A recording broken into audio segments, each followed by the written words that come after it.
Diego Amorim chegando com a gente para bater um papo e trazer o resumo da semana. E não é qualquer resumo, é o resumo musical da semana. Bom dia, Diego, tudo bem?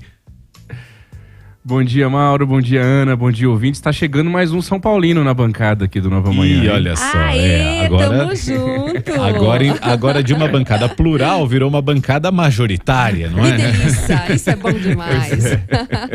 Você sabe, Mauro, eu sou piauiense, né? Lá no Piauí tem o Flamengo do Piauí, tem o River do Piauí, mas nunca me empolgaram esses times. Depois eu vim pra Brasília menino, peguei ali, pois é.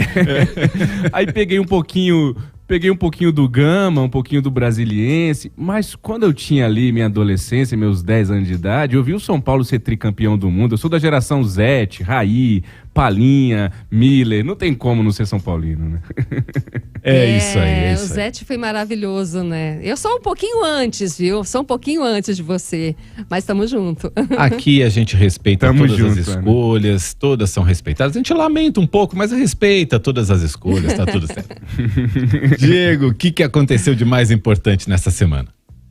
Vamos lá, Mauro, vamos pro resumo musical da semana. Eu tava até me recordando que esse resumo musical começou na semana seguinte à morte de Gal Costa, quando a gente estava junto aqui, eu e você, Mauro, na bancada de manhã cedinho, com a Michele Trombelli também, e aí eu fiz essa invenção dessa cantoria aqui cedinho nos ouvidos do nosso ouvinte, acabou ficando. Toda sexta-feira a gente faz esse resumo cantarolando um pouquinho junto com a nossa audiência no carro, já que a gente está na Nova Brasil FM. A primeira questão é a seguinte: a Daniela Carneiro, que foi eleita como Daniela do Vaguinho, porque o Vaguinho é o esposo dela, prefeito de Belford Roxo, na Baixada Fluminense, ela está numa situação muito difícil à frente do Ministério do Turismo. Parece que agora é difícil mesmo. Desde que ela assumiu, surgiram várias notícias envolvendo a ministra do Turismo, que é do partido União Brasil, mas agora, nos últimos dias, nesta semana, a coisa piorou um pouquinho, o clima político em torno dela, em meio a essa busca do presidente da Câmara, Arthur Lira, de ter mais espaço no governo, de ter mais cargos no governo.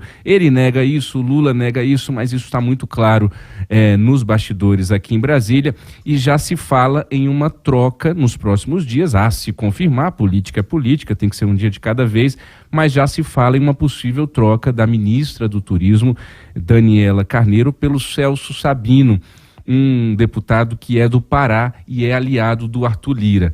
Lá no início do governo, Mauro, nosso ouvinte deve se recordar, surgiram muitas notícias atrelando ali a Daniela Carneiro a milicianos no Rio de Janeiro, e ela chegou inclusive a se posicionar, dizendo que receber apoio de milicianos para a sua eleição não quer dizer que ela apoia a milícia ou qualquer tipo de ilícito praticado por seus apoiadores. Mas fato é que a coisa não ficou muito boa para Daniela Carneiro. O marido dela, que eu disse agora há pouco, prefeito de Belford Roxo, saiu do União Brasil, teve um racha ali, um rompimento com o presidente da sigla, o Luciano Bivar. Ele agora está no Partido Republicanos, e dizem que a Daniela só não mudou de partido até aqui porque há a chamada janela partidária. Deputados federais não podem trocar de partido a qualquer momento, tem lá um prazo específico pela lei. Então, para esse momento de que a Daniela começou ali com uma situação muito difícil política, e agora parece que a coisa vai acontecer, essa troca, eu vou fazer hoje uma homenagem a Paralamas do Sucesso, que tem aquela música clássica que diz o seguinte: eu quis dizer, você não quis escutar, agora não peça, não me faça promessas. Agora a pergunta é, Mauro, será que isso vai garantir apoio, essa troca da Daniela pelo Celso Sabino? Vai garantir mesmo apoio ao Lula lá na base do União Brasil? Vai ser diferente? Ou o Arthur Lira e o União Brasil vão só aumentar a barganha para cima do presidente Lula? Então eu acho que o pessoal lá de Belford Roxo está cantando: eu não quero te ver, nem quero acreditar que vai ser diferente, que tudo mudou. Ontem mesmo o prefeito de Belford Roxo deu uma entrevista à CNN dizendo isso, que se trocarem não vai ser suficiente, o pessoal vai continuar pedindo mais e mais para o presidente Lula. E a Daniela do Vaguinho, a Daniela Carneiro, que já está preocupada com a situação. Semana que vem o Lula vai sentar com ela e com o marido dela, o prefeito de Belford Roxo, para decidir essa situação. O Lula que viajou para Recife nessa semana, teve feriado, então semana que vem ele vai decidir isso. Mas acredito eu, Mauro, que a Daniela já deve estar cantando. E o meu erro foi crer que estar ao seu lado bastaria. E por aí vai. Cristiano Zanin. Olha, Cristiano Zanin já começou o périplo dele pelos gabinetes do Senado. Teve a confirmação da indicação dele à vaga ao Supremo Tribunal Federal, no lugar de Ricardo Lewandowski.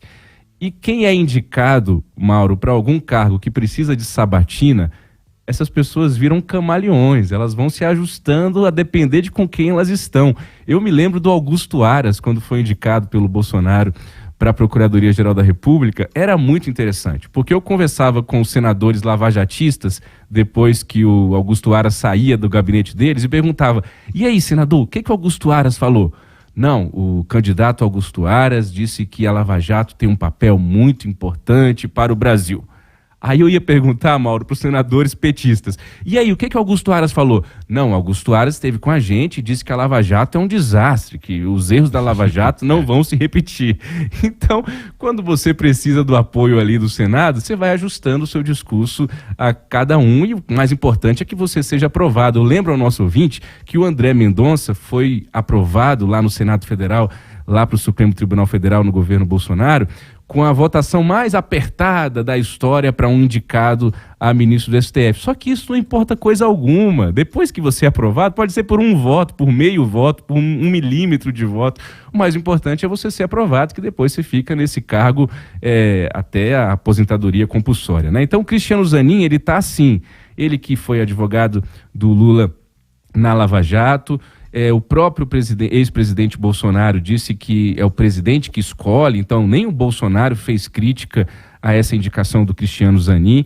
Agora, o mais interessante é que o Zanin, esta semana, se reuniu com evangélicos, né, com conservadores, e o Silas Malafaia, o pastor Silas Malafaia, deu uma entrevista à Folha dizendo que o Cristiano Zanin é um cara de família, e que uma coisa é advogado militante e Zanin não é advogado militante, foi um advogado contratado por Lula, ou seja, até o Silas Malafaia elogiando o Cristiano Zanin. Então, eu tenho para mim, Mauro, que o Zanin, com aquele gel no cabelo impecável que ele usa, com aquele óculos muito forte, característico, ele deve estar cantando lá nos bastidores do Senado. Por que você não olha para mim? Me diz o que eu tenho de mal. Por que você não olha para mim? Por trás dessa lente tem um cara legal. É o Cristiano Zanin, de óculos, pedindo voto lá no Senado Federal.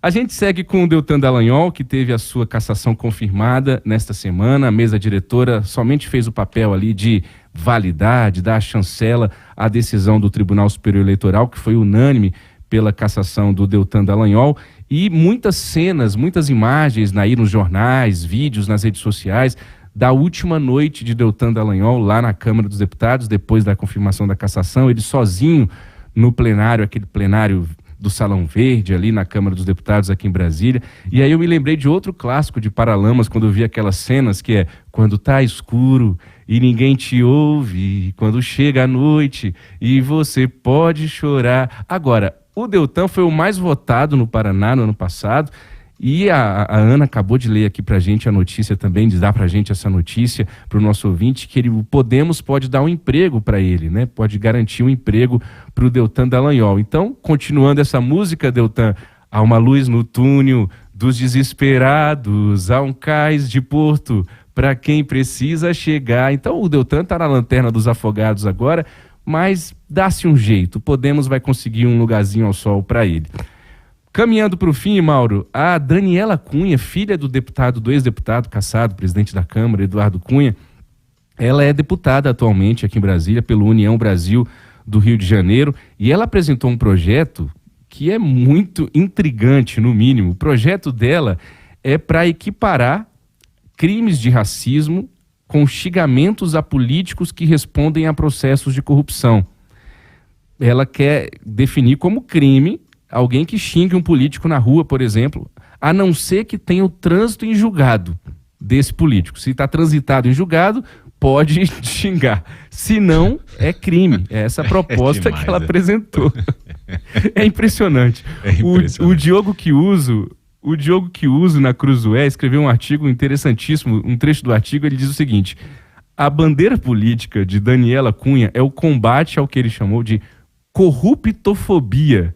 Corruptofobia, que é a aversão irreprimível do povo contra pessoas que se unem para lesar o patrimônio público em benefício próprio. Que Essa absurdo, é a né? Esse dele. Preconceito contra os corruptos, né, Diego? Que coisa, né? É um absurdo. É um absurdo isso, é. A Daniela Cunha tem 36 anos, é filha do Eduardo Cunha. Eduardo Cunha que está solto, Eduardo Cunha que teve uma condenação contra ele anulada recentemente também, nos últimos dias, pela segunda turma do Supremo Tribunal Federal. E aí eu me recordei de uma outra música de Paralamas, que é como se o Eduardo Cunha estivesse cantando para essa situação toda. Ela é só uma menina e eu pagando pelos erros que eu nem sei se eu cometi. É isso, tá todo mundo sendo descondenado e as anulações todas aí estão acontecendo a rodo aqui no Supremo Tribunal Federal. Para finalizar de vez mesmo, a última cantoria bem curtinha, depois de muito vai e vem, o governo Lula anunciou, enfim, esse programa aí de descontos para carros, mas na verdade mudou o foco aos 45 do segundo tempo. O foco não são mais os carros, são caminhões e ônibus. E os detalhes desse projeto foram mudando, né, à medida que ele foi sendo gerido aqui, gestado em Brasília. Fato é que acabou que ficou um desconto não tão muito grande, vai ajudar? Vai, mas ali uma coisa um pouco mais simbólica do que uma coisa grandiosa como estava sendo anunciado de início. Mas alguém vai ter que pagar essa conta, né? Então eu finalizo com aquela outra música de Paralamas que diz: quem vai pagar a conta desse amor pagão, te dar a mão, me trazer, e por aí vai. Essa é a cantoria dessa sexta-feira, Mauro. Ô Diego, por esse projeto aí da Daniela Cunha, não vai mais poder cantar aquela música Se Gritar Pega Ladrão, Não Fica Um, Meu Irmão, né? Não vai. Não vai poder mais, né? Não vai poder mais brincar, tá ficando tudo chato, viu? Tá, pois é, não vai poder mais, que coisa. Tá certo. Diego, pra gente encerrar aqui, eu queria comentar com você dois temas aí que estão no noticiário de hoje, que eu acho que eles se falam um pouquinho. Primeiro, ontem a gente teve a Marcha para Jesus aqui em São Paulo, gigantesca, reunindo aí milhões de pessoas nas ruas de São Paulo.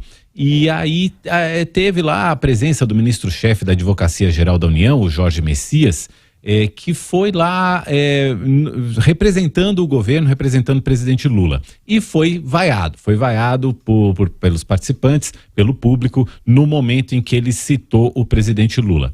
E hoje, o outro tema, hoje saiu aí, foi divulgada uma pesquisa do IPEC, mostrando que a avaliação do governo Lula está piorando um pouquinho, está oscilando ainda dentro da margem de erro, mas dá para perceber que tem um viés aí de piora, né? Os que consideravam a administração boa ou ótima eram 39% em abril, agora são 37%. Os que consideravam ruim ou péssima eram 26% em abril, agora subiu 2 pontos para 28%. Regular são 32%. Como eu falei, está na margem de erro, que é de 2 pontos, mas indica aí também uma tendência aí de piora na avaliação do governo. Juntando as duas coisas, o governo não está conseguindo, o governo Lula não está conseguindo, aparentemente, entrar naquelas bolhas em que há maior resistência a ele, né, Diego? Mauro, sobre a Marcha para Jesus, o presidente Lula não aceitou o convite, né? Ele foi convidado para estar nessa Marcha para Jesus, que já é um evento tradicional e gigante do mundo evangélico. O presidente Lula não foi, o ex-presidente Jair Bolsonaro também foi convidado, não foi, e o presidente Lula acabou enviando aí o Jorge Messias e também a deputada federal do PT do Rio de Janeiro, Benedita da Silva. Ambos são evangélicos, tanto a Benedita como o Jorge Messias. E só para o nosso ouvinte ligar o nome à pessoa, o Jorge Messias é aquele Bessias daquela gravação lá em meio a Lava Jato, que o Moro interceptou o telefone da Dilma, e tem a Dilma falando que o Bessias ia entregar para o Lula o termo de posse para que o Lula assumisse a Casa Civil e não fosse preso pela Lava Jato. É esse mesmo Bessias que hoje é o ministro da Advocacia Geral da União, Jorge Messias. A pauta evangélica é uma pauta que foi capturada pela direita, pelo bolsonarismo, né, Mauro? A gente já falou disso aqui em outras colunas, mas é como se você, se fosse cristão, você é automaticamente bolsonarista. Inclusive ontem na Marcha para Jesus tinham muitas pessoas com camisa do Brasil, com camisa de verde e amarelo ali. Isso ajuda a explicar muito essas vaias que o Jorge Messias recebeu ao citar o nome do presidente Lula. Sobre essa pesquisa, o que eu diria é o seguinte, Mauro, a gente está chegando à metade do ano, é isso mesmo, ouvinte, a gente já está finalizando o primeiro semestre de 2023. E a gente ainda vê o governo Lula gastando muita energia mesmo, e muito tempo para fazer esses ajustes da chamada articulação política, esse nome bonitinho, né, mas que no final das contas é arrumando a casa para o governo começar para valer. Todo início de governo, isso é muito natural.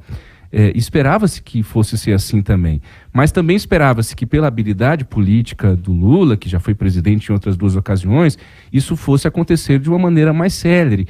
A gente está vendo algumas coisas começando a acontecer, teve a aprovação do arcabouço fiscal na Câmara, seguiu para o Senado, a gente teve a aprovação do Minha Casa Minha Vida, mas até a medida provisória da esplanada, que é uma coisa básica, trivial, que é a composição do novo governo, deu um trabalho danado para o presidente Lula, né, para o governo.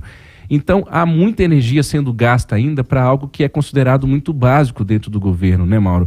A ver como que o presidente Lula e o seu time vão agir aí, vão conseguir se colocar nesse segundo semestre para que a população tenha a percepção de que a coisa começou para valer e de que as coisas estão andando, né? Há um esforço muito grande na comunicação do governo Lula também para mostrar aquilo que já está sendo feito em meio a toda essa energia que está sendo gasta com a articulação política. Precisa até lembrar algumas coisas, né? Eu acho que tem de fato alguns setores que tem muita resistência mesmo, o antipetismo é muito vívido na sociedade brasileira. Agora, precisa lembrar de algumas coisas também que não são verdadeiras, né? Por exemplo, fechou alguma igreja evangélica, né? Lembra da campanha?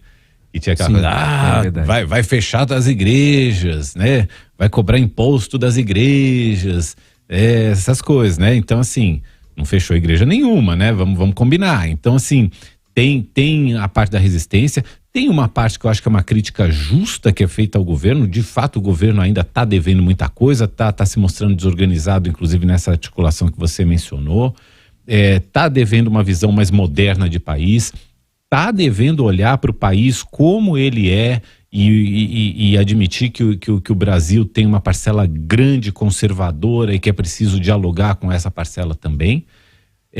Mas está faltando, eu acho que, justiça de lado a lado, digamos assim. Olhar que os dois lados se olhem com um pouco mais de boa vontade para o bem do país.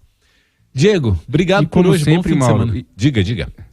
É isso. Eu só ia concluir dizendo que, como sempre, a economia tem um peso muito grande na percepção de avaliação de um governo, né? Então a gente está vendo a inflação cair, a gente está vendo o desemprego cair, isso não está necessariamente atrelado a coisas que o governo fez, enfim, mas o governo, obviamente, como qualquer outro governo, vai puxar para si todos esses bons dados econômicos que a gente está vendo nos últimos meses.